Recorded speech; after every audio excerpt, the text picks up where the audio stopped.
You're listening to a Loot Dummies podcast, LOOTdummies.com.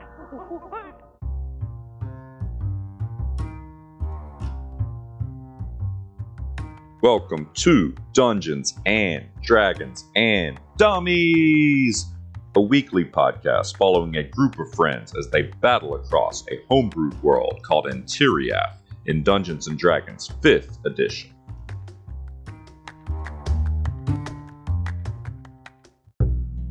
Step into the mystical world of Antiriath and follow as our party adventures across the lands. Talik Grug, half-orc fighter-sorcerer from the wretched valleys of Mek'Zim, played by Taylor. Alirlock Bloodhair, Harengon cleric, whose fate seems determined by luck itself, played by Joey. Pomerel the Gatekeeper, Summer Eladrin paladin from the Feywild city of Solaria, played by Seth. And Bodyknot Greenleaf, the halfling rogue with a penchant for taking things that don't belong to him, played by Josh. And last but not least, the creator of our beautiful world, the man of many voices, and our dungeon master, Sam. And welcome back, everyone, to Dungeons and Dragons and Dummies, the podcast.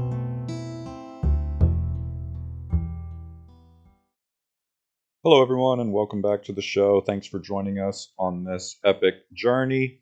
If you're enjoying the show, give us a rating and a review on your podcast app, please. It would mean the world to us. Also, check out our Patreon at patreon.com/lootdummies, LOOT dummies. We have a ton of new stuff there, including a brand new campaign, access to our Discord, 3D printed miniatures, homebrew files, and more. We would love for you to join us there. On the last few episodes, the party has been traveling northeast towards the Rotwood at the behest of Talik's cursed sword, the Longsword of Pallid Light. After several days of travel and making it to the edge of the Rotwood, a swamp full of black, brackish water, the party is stumped on which way to go. Talik asks the sword, and it tells him to cross the water, that we are getting close to its master's grave. While exploring the shoreline for a good place to cross, we encounter a giant two-headed undead owlbear. We pick up this episode at the very end of that fight. And that is enough to kill this monstrosity. Y'all just came in and wrecked it so freaking fast. I'd like to look around and see if this thing's got a stash or anything on it or anything like that. Yeah, you don't find anything on his now even more mangled and mutilated corpse. It's really a grotesque sight. It seems like the second head. What the fuck? I got a 0 on my investigation check. Holy shit. I don't even know what to do with that. A 1 minus 1. You find fur and feathers and claws and beaks and all the other nasty stuff that a carcass has. I grab a handful of its hair and rip it out, and I hold it up to the guys and I go, "Look at this." Yep. Yeah. Pomerel's like, oh, that fascinating indeed. What do you do with the hair of an undead two-headed owlbear? I thought you might know.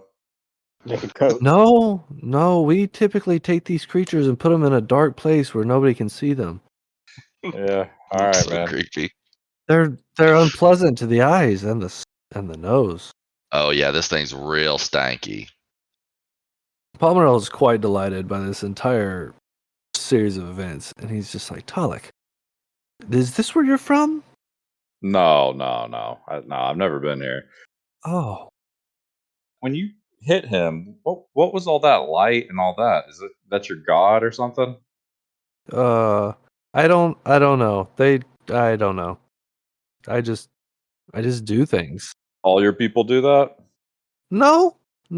Only the royal family, as far as I'm aware, and the high nobles. But I don't know where it comes from. I hit, and if I hit good, and I think really hard, I get a tingling in my shoulder blades and boom, light. Well, I liked it. Oh, I'm yes, impressed. me too. It gives me great joy. And about that time, he reaches down round to his butt cheek and gives it a tight squeeze, and he pumps Here it comes. about 40 HP back into himself. Oh my god. The pumping. My God. It pumps every day. He pumps every day. What do you want him to do? He was half health. What do you What want the him to fuck do? you want from him? He got attacked by a two-headed undead owlbear. A giant, undead, two-headed owlbear.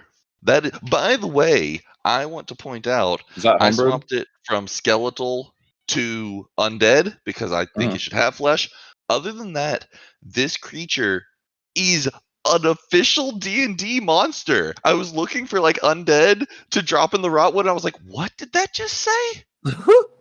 And I also made Wow. him bigger so that he was, closer to y'all's level. He was a little bit lower challenge rating, so I pumped him up a little.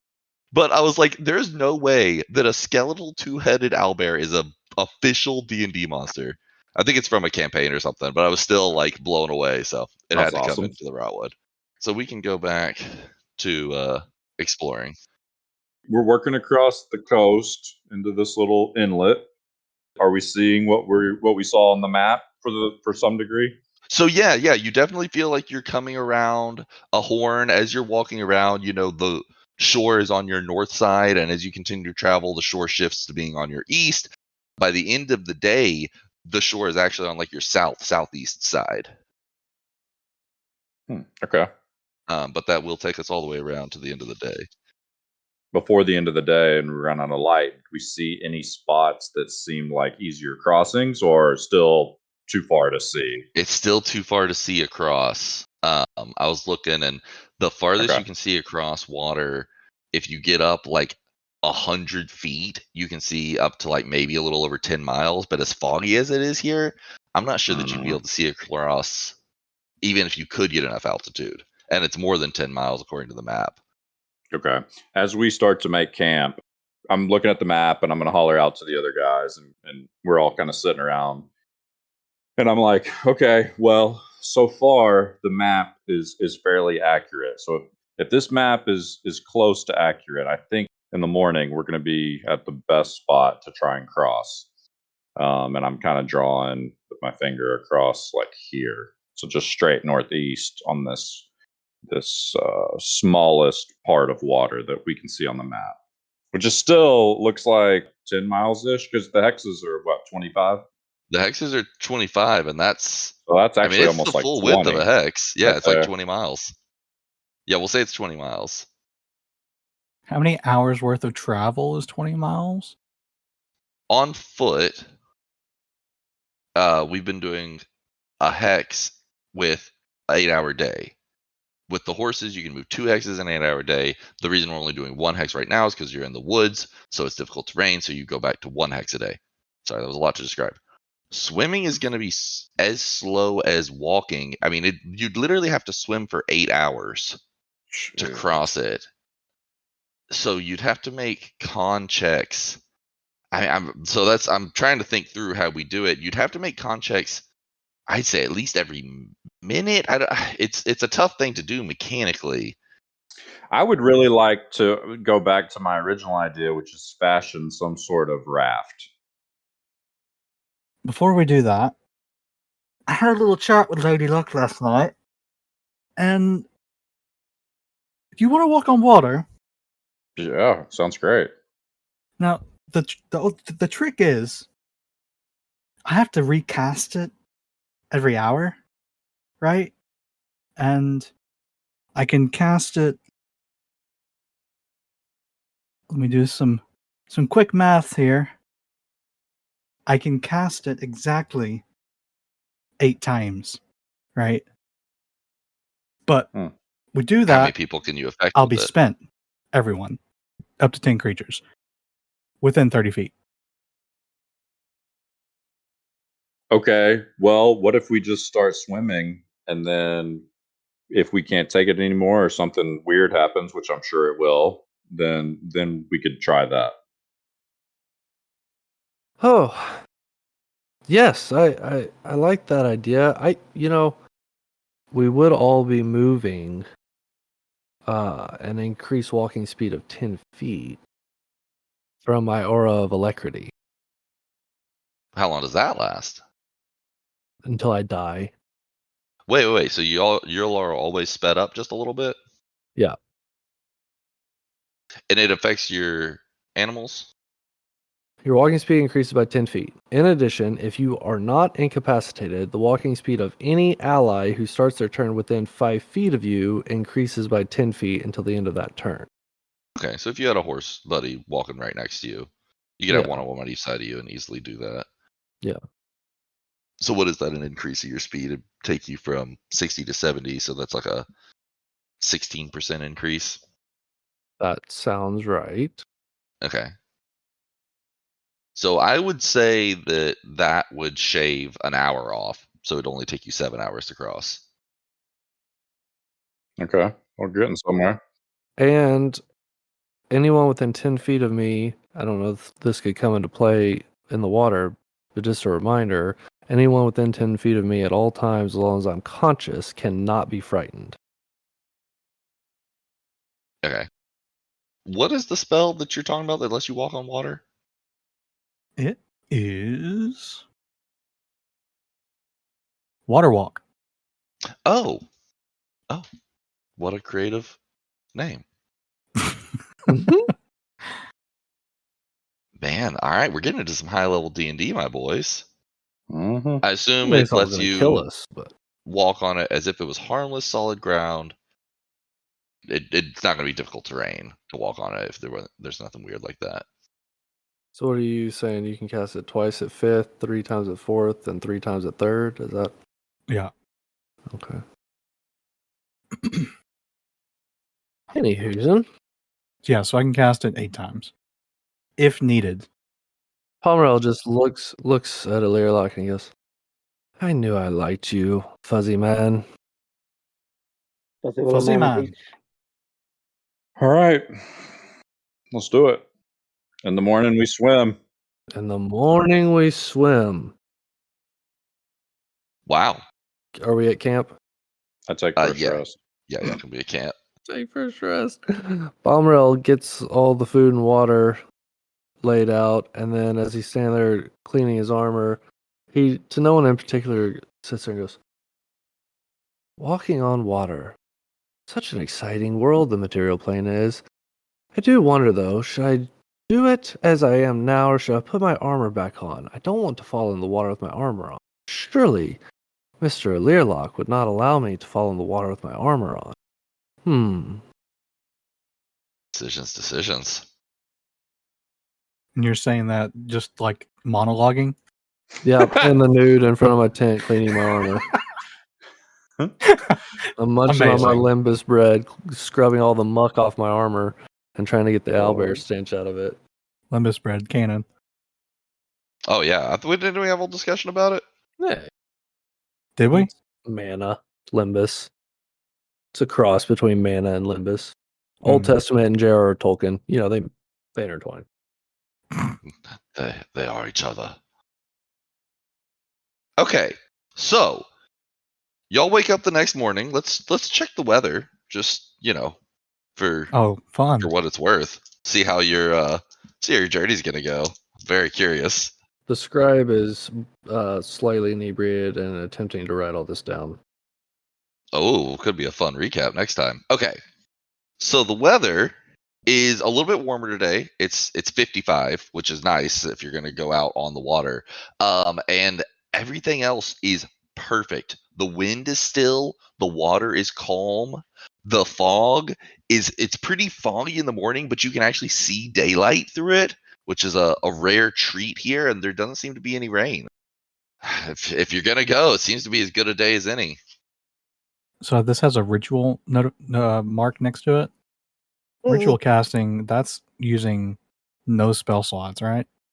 Correct. It means it takes 10 minutes plus the action time to cast, but it does not use a spell slot. So, yeah, y'all would have to stop every hour for 10 minutes Let's go. to do a ritual. What's the component? It's a piece of cork, so there's not like some crazy thing that you have to set up. I think you could probably do it sitting on top of the water. So yeah, I'll say that you can do it without burning spell slots. As soon as the Learlock casts it, y'all have been just squelching in the mud. It's been every step is a slog.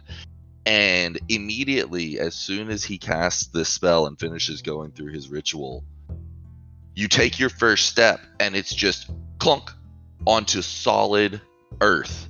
Even the mud is more solid as you begin to walk out, and tentatively Sunbeam steps onto the water and it just clunk, clunk, clop, clop, clop. If I had some coconuts, I'd coconut them together as y'all begin to walk out across the water. So, y'all begin your day walking out across the water.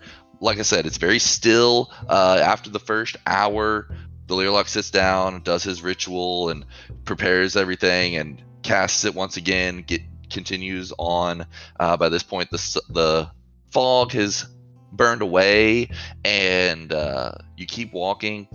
About halfway through the day, y'all are out in the middle of nothingness. The only thing you have to guide you is the sun, which is mostly overhead at this point, but it's winter, so it's on the south horizon, and you can kind of track yourself, make sure you keep going the same way.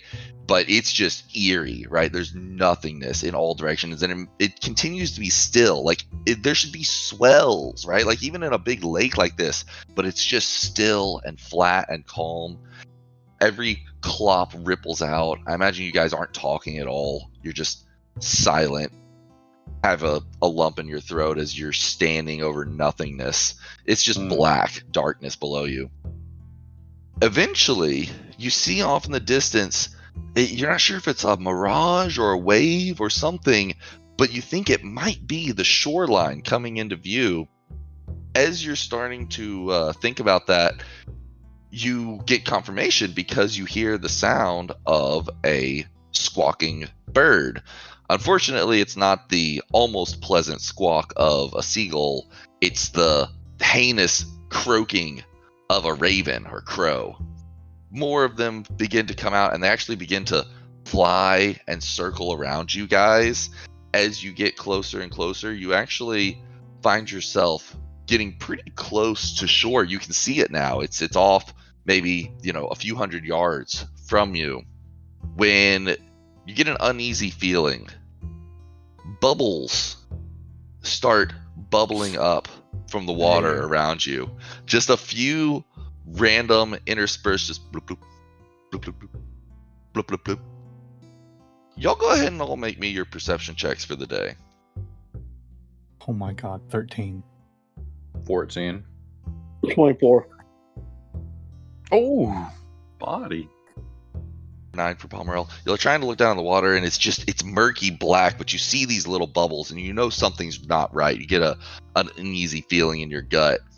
And then, Body Knock, you spot a hand coming up through the water in the murky blackness, coming into form as the sunlight filters through the water, reaching out towards you. And you see that it's missing a couple of fingers. It's missing like its pinky and its index finger, and they're just ripped off, and bone is sticking out as it reaches its hand out to you. And we're going to need to roll initiative.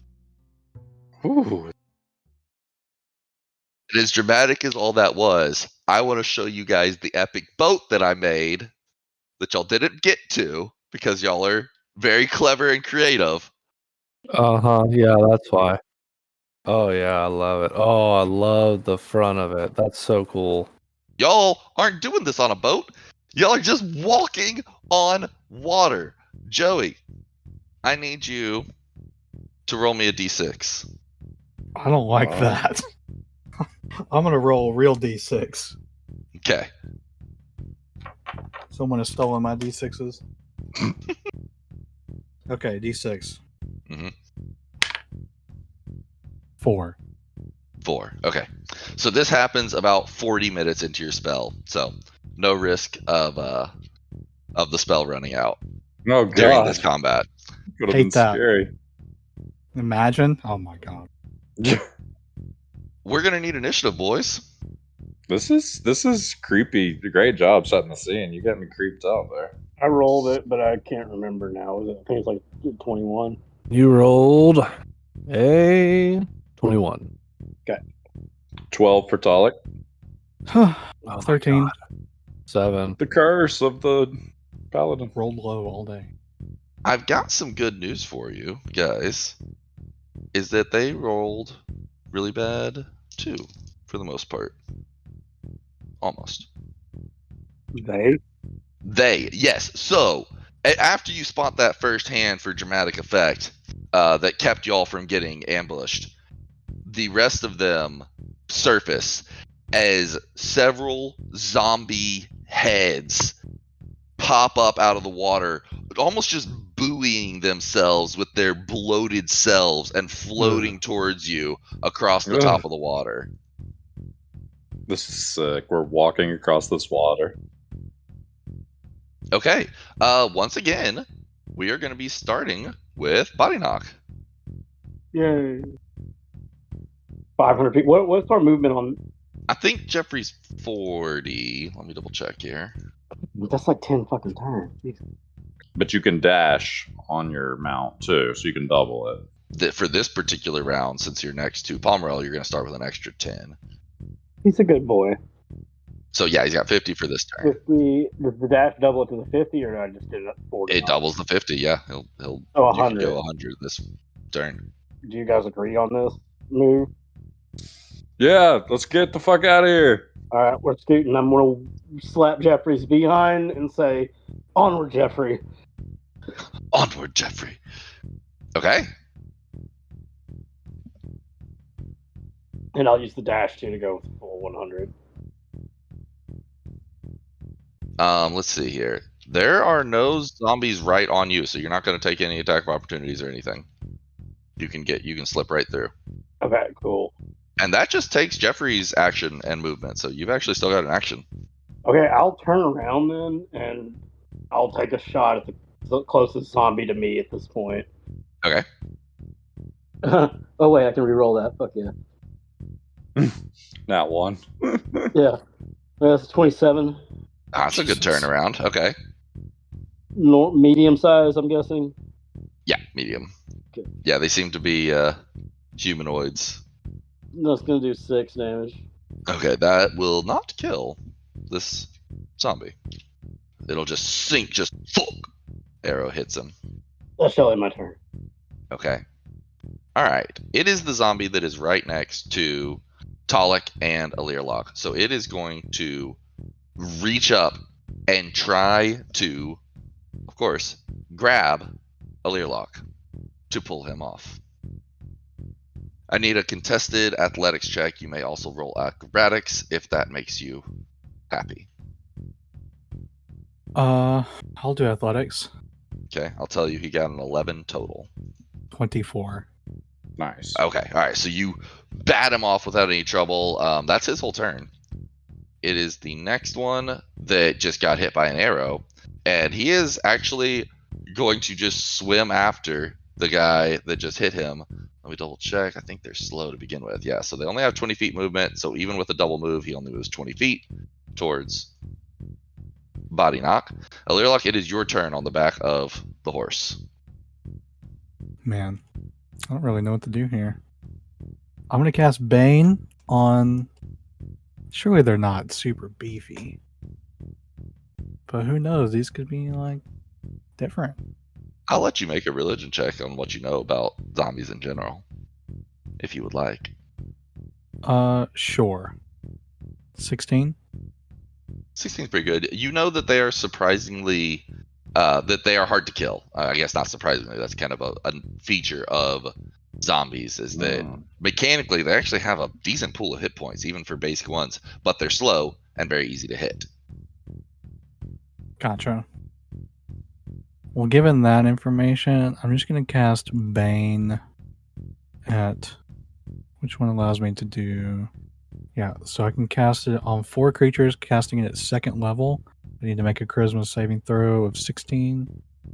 1 to our left, The one right, right on you. right Yeah. in front. I'm giving them all pink bases that you can't really see. I'm going to raise them up above the water so you can actually see their bases. The pink one's failed.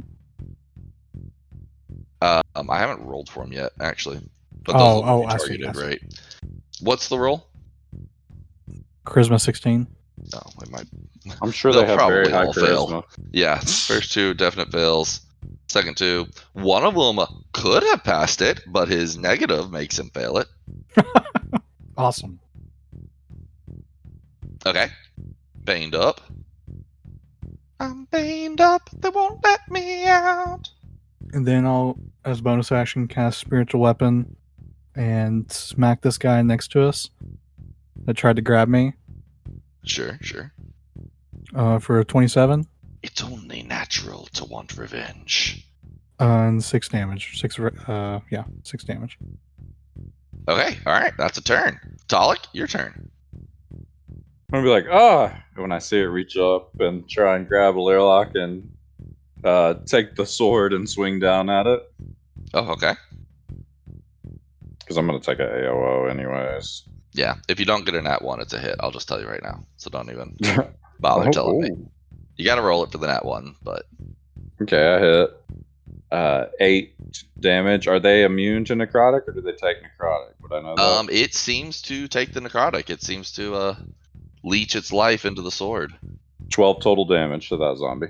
All right, so you hack into its neck and kind of lop its head to the side, and it just keeps going. These things are tough to kill. And I'll kick revenge and get me and a Lairlock as far as I can towards body 9. Okay, it will take an AOO on revenge. Okay. So that is going to be a 16 to hit revenge. Oh, yeah, let me check his Minus a AC D4. real- Minus Oh, a his AC is D4. 14. Minus 2. Oh, Oh. so that's So- 14. Oh, it drops it to a 14. Oh, man. Yeah. 50-50 shot there. Yeah. All right. He takes 6 damage. It's not too bad. Okay. I'm marking that. Oh, how far can I get?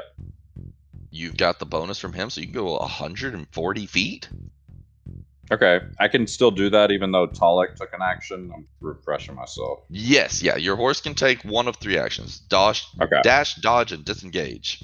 Dodge, dive, dip, dodge, and dodge. So you can run right I'll go past. the full distance, pass up past body Jeffrey. 9 as far as I can. All right. It should let him go 130 feet, I think. Oh, does he not get Yeah. the plus 10 on both? I think he'd get the plus 10 Oh. on both. Okay. Yeah. What is it? It says it increases his movement speed by 10 for the round, right? Yep. Yeah. So That's when you right. dash, you Oh, get your whole movement 140. speed again. Okay. Oh, nice. Cool. Awesome. So we've left Pomerel back in the dust with the crowd. Yeah, and a couple more get their turn before. Oh, it's the 2 right next to Pomerel, so they are both going to swim over. They are baned, but they're both going to swim over and try to attack you. This time I will roll the d4 with the d20. That's a horrifying scenario. Ooh. 4 on the d4. Yeah, that's like a 10 to hit. Okay, this one's gonna. Well, this one could have been closer, but that drops it down to a 14. So they actually, Nice. they definitely miss. All right, Pomerel. So Palmerel is looking around at these things. He's kind of mesmerized by them. He's just kind of looking at them like, these are fascinating creatures. I don't really know what to think about this. And Sunbeam is like, what the fuck is he doing up there? And so Sunbeam just immediately neighs and activates Sunbeam's face step, teleporting Ooh. Sunbeam and Palmerel 60 feet forward. Okay. Immediately, he runs and dashes another 120 feet. Where are you? Where are you? I'm so sorry.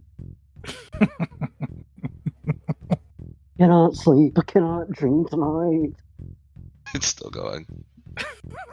120 feet that way. Okay. Any actions? Yeah, Palmerel is going to cast Enhance Ability on himself. And give himself Bull's Strength for 1 hour, Cool. All right. which gives me advantage on strength checks and double carrying capacity. Okay. It I like also it. does some healing, but I don't need the healing. So, Right. and that is all I'm doing. Okay. So it is the zombies' turn. 3 more zombies are going to try to swim after you guys, but they are pretty much not relevant at this point because they cannot swim nearly fast enough to keep up with you guys. Unsettlingly, the crows continue to fly forward, keeping pace with you guys. They can go 100 feet Oh. on their turn. So they kind of change this slow circling they were doing and start to like flap after you in a very unsettling way. They're flapping after us unsettlingly.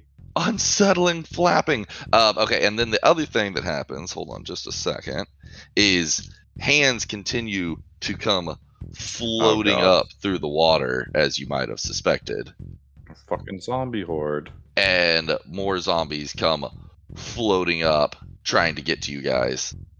And then it is going to be Body Knock's turn. So a pretty even spread of zombies coming up to you guys, bubbling up out of the water as you guys are running. I want to do a wellness check on a Learlock's player. So, just panicking on the inside, wondering why I did this. Is this like your worst nightmare? Oh yeah. Imagine you're walking across water because of some magical ability, but then hands start coming up out of the black murky brine, trying to grab your ankles to bring you under the brine, just so you can become one. Oh, Crows. Oh, horrid. I'm gonna Charlie Mike. Continue movement here. keep it pushing. Yeah, 80. Yep, right about here. Okay. But you will take a couple of opportunity attacks. You'll take one from this guy that you were right next to, and then one from the guy that was next to Talik and Alerlock. Fine. Run past them. All right, I'll here we turn go. into a zombie. I don't give a shit. They try to claw up at you. One of them, ooh, you might should. 17 to hit, Yeah, that'll hit. 9 damage. Okay. The other one is a 10 to hit. Nope. Well, anything else from you, Body Knock? No, I would shoot at one, but I feel like I'm just wasting time at that point. Okay. I'm going to cast Bane on all 3 of these once again. Okay, the one's right next to you. This is a level 1. Let me check real quick. Oh, one of them did get a nat 20, so even with his negative, that passes. The other 2 failed. Oh, this one over here is quite a talker.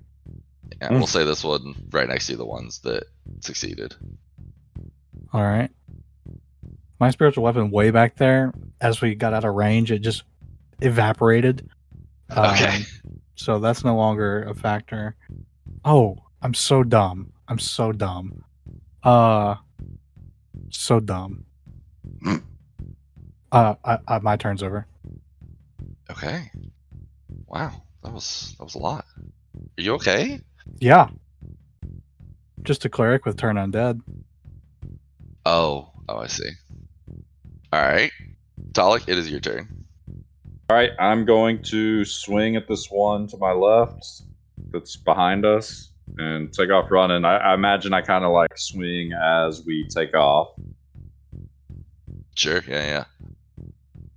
Hit. 18 damage. All right. That is not quite enough to kill him. These things are tougher than I thought, They're guys. pretty beefy. We'll move 120 this time if you can move, if you don't mind. I gotcha. Breezing past the other guys with the Learlock on the back. Yeah. And we'll end our turn. My turn. All right. Me and Pomerel, your Talik turn. will end our turn. Now, with this whole horse thing, if the horse moves, that counts as my movement, right? No, we've said that if you hop off, you can move separately. But I can't disengage us and then the horse use dash. No. The horse Right, would have to okay. use disengage. Sunbeam is going to disengage and then move 60 feet. And that is the end of his turn. Okay.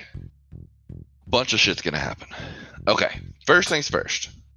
There's a couple zombies close enough to Body Knock that have already surfaced and are gonna take their turn and swim over. And both of them are going to try to pull Body Knock off of his mount. You can roll either acrobatics or athletics. I'm going to roll theirs. The first one is an 11, so not too bad. Hopefully you can beat that. Wait, I can re-roll these two, right? Oh my Oh god. gosh, you got a 1. Oh my He gets more gosh. ones than anybody. I know, right? And then he just laughs at them. That's not much better. It's a 13 beats it. It was an Okay. 11. But the other one is going to try to grab you now. So it gets its paws on you. They're clammy and cold and wet. So I need you to roll another one, but you have to beat a 7 this time. So Okay. you have to roll pretty bad to fail. 21. So several things happen. After those zombies do their attacks, more zombies bubble up all around you guys. I pre-placed them this time before y'all even moved so that it would be more, random and fair wherever you guys move to, where the zombies would pop up. So you can see they're kind of smattered around where you guys are as they're popping up out of the water. But looking ahead, you guys are running across the water, little tiny splashes rippling out, and out of the inky blackness ahead of you, the water starts to kind of form up. But as it starts to come up further, other features start to take shape. You see some feathers sticking off of it, and this long staff stick with these gnarled branches and bits of bone sticking off of them coming up next to this thing as it gets taller, and it's lanky and wiry, draped in this cloth and fabric of feathers. And you can see its muscles and bones are rippling and ripped apart and kind of scrawny scraggliness, and it's wearing this giant beak mask on top of its head. It lets out a caw, a screeching, brilliant sound of a crow, and all the crows whip into a frenzy and swarm down on top of those of you who are in front. And they swirl around you in a storm. I need all 5 of you, so the 3 of you plus your 2 horses, to make Constitution saving throws. I would try really hard for them to be within 10 feet of me. Yes, yeah, everybody's going to get the bonus. They're definitely within your... Okay, nice. So that's a Constitution plus saving 5 throw. bonus. Even Body Knock that's physically back there? Body Knock doesn't have to make the save. Oh. I got a 27 with the plus 5 on my save. Con saving throw. And I need to make one for revenge. What do we add for being within plus 5? Oh boy. 13. I got a 26. 26 for Palmerell. A 12 for revenge. Revenge will get a bonus because he's next to Palmerell as well. Okay, so bump that up. 17. What is Sunbeam, Seth? Yeah, I mean, it's going to be a 23 before I look at his stuff. So the only one that fails is Alirlock, even with the plus 5. That is a fail. Oh. So you were going to take 16 poison damage and 16 piercing damage. Everybody else is going to take 8 poison, 8 piercing. Jesus. Okay. Yeah, so that is his action. And he is just like floating on the water. His cloak is just like draped around him, sitting on top of the water as his feet are just in it. The zombies are like, struggling and swimming. Body Knock, it is back to you. You got 2 of them right on top of you, and then a whole passel of them up ahead. The crow swarm, after it swirls and swarms around you, they kind of go back to circling up above you guys. Fuck.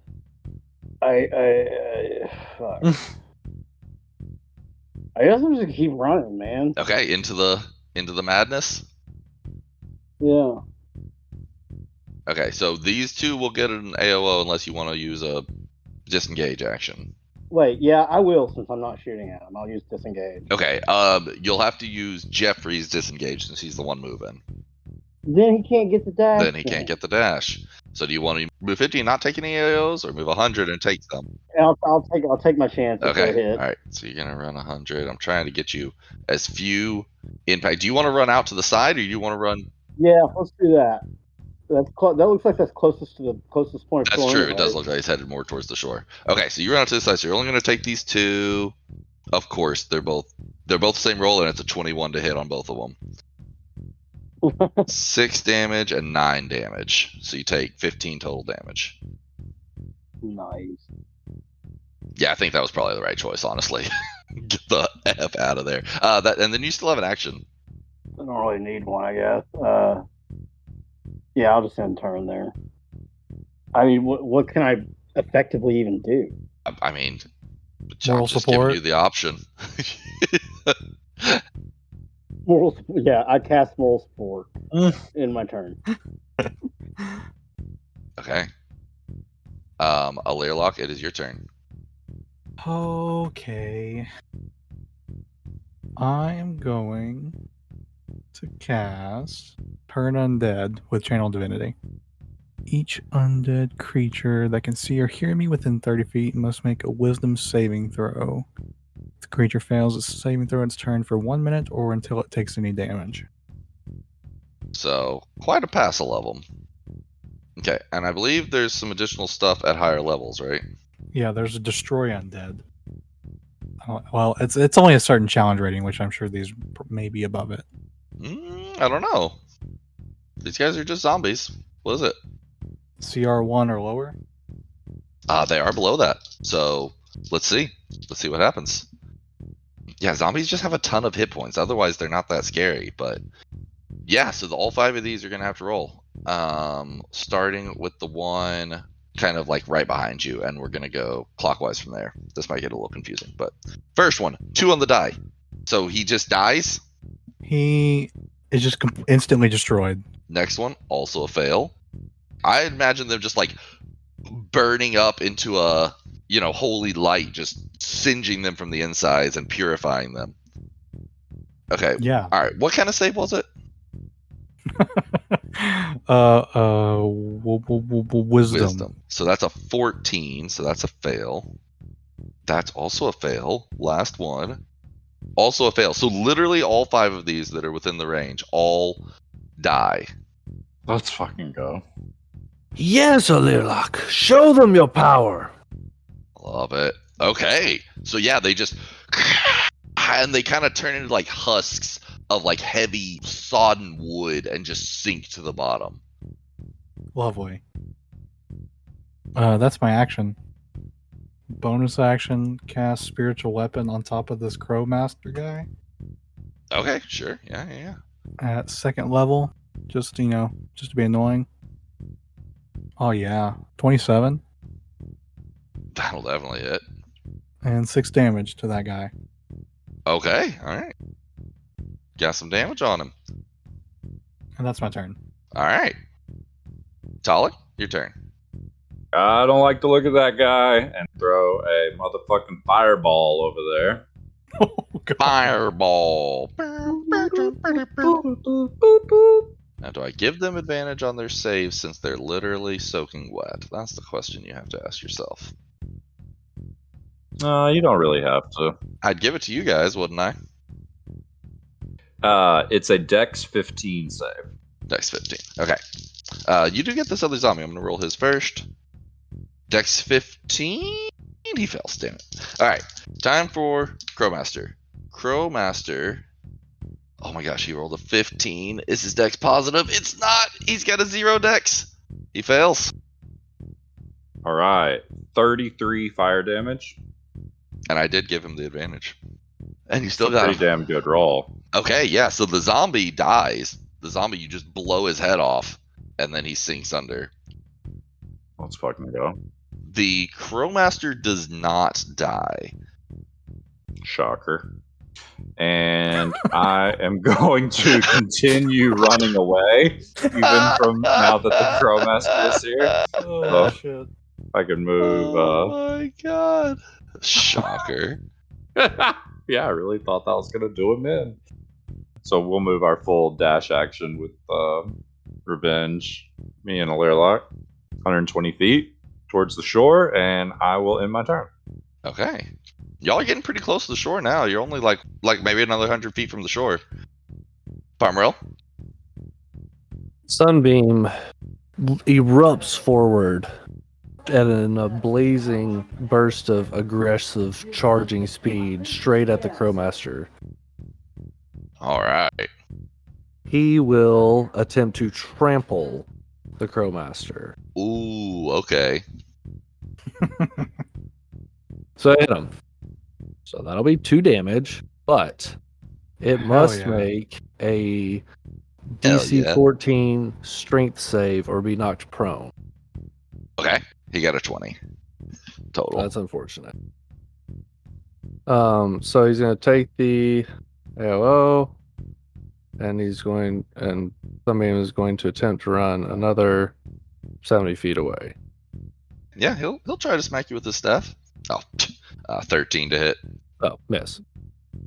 And then Pomerel, he'll remove the spell from him, and he will cast Bless on Bless. Aliarlock and Talek. Okay. And you and Sunbeam. Well, and me, myself. You can just get 3, you don't get 4? Just 3. Sorry, Sunbeam. All right. Anything else, Pomerel? That's it. Okay. None of the zombies can actually get to anybody, and they're really slow, so I haven't even been moving them. But the spawn roll was redonkulous. 11 new zombies come bubbling up out of the water as Holy you're getting really close fuck. to shore. They don't attack this turn, but it's going to be the Crowmaster's turn. So one of these crows is going to fly down, and he is going to grab it and bite into it and bite off of its head and then throw the rest of it into his mouth as he devours this crow. And as he does that, you see where you had hoofed him in the chest and kind of caved his ribs in a little bit, it just cracks back into position. And then the rest of the crows are going to come flying towards you guys as they begin to swarm you once more. And then he's going to catch all 5 of y'all again as the crows come in and swirl and swarm around you. You're going to all need to make Constitution saving throws. But we will do that next time. Woo! Oh, cliffhanger! Cliffy! Sheesh. Sheesh! I'm going to make a note in my journal. Well, that was fun, guys. Whew. Intense. That's a creepy ass fight. Bravo. Yeah, well, y'all made it way creepier than it had to be by walking across the water. Ugh. So Gave me the cool. Well, I willies. just feel like Marches of the Dead Good old shit water walk. from Lord of the Rings. Yeah. Mhm. Yeah. Scares the shit out of me in that movie too. I don't like that environment. Fucking swamp and dead people. Ugh. But I'm liking high level D&D. It's different. Like there's options like walk across a all day water walk. Cool stuff. Scary. I can't imagine swimming through that, bro. Oh no, I mean No, I'm glad I we was didn't going. do that. Yeah, I was like, okay, you're gonna have to There's make no con saves. way. Good Is audible. what I had about decided. So I saw some stuff that was saying make a con save every hour, and if you fail, you take a point of exhaustion. Because at first I was like, how are you? What happens to you if you fail your con save? I was like, that could be brutal. If you've got to swim for 8 hours, well, and that would be half speed. So really, you'd have to swim for 16 hours. So I don't even know if you could do it at all. Yeah, it would have been brutal. Like we would have talked about the mechanics to determine if You know, The player only would wanted have to try. never wanted to actually try that. I would have never tried that without you explaining the mechanics. Yeah, but I think it would have been certain death. I do too. Sure. Yeah, you would have had to make 16 con saves. Yeah, no. And once you start failing them, you get more exhaustion. Then you'd go even slower. And eventually Yeah. you just insta Right. fail your con saves because you start getting disadvantage on saves with exhaustion and stuff. I think it would have been a very realistic scenario of a really depressing way to die. Mhm. Yeah. Yeah. On that note, good night. Good night. Sleep Hi, tight. Taylor. Hope the Night. terrors don't bite. The fucking swamp zombies. Swambies.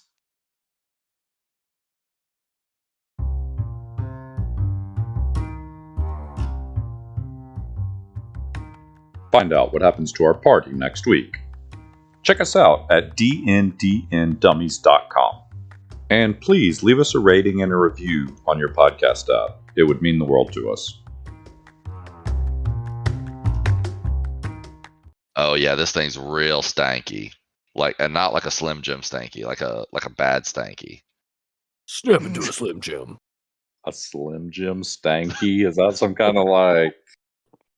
He's talking about the Well, small no, Slim they Jims just back in the smell. 90s when it was legal to put tons of chemicals in food, more so than now, and you'd open up the package and Oh, they're this still stanky. this smell of preservatives would just whack you in the nose. It's like And grease. spice mixed Oh with my preservatives. God. It's just Horrid. you can smell the diarrhea.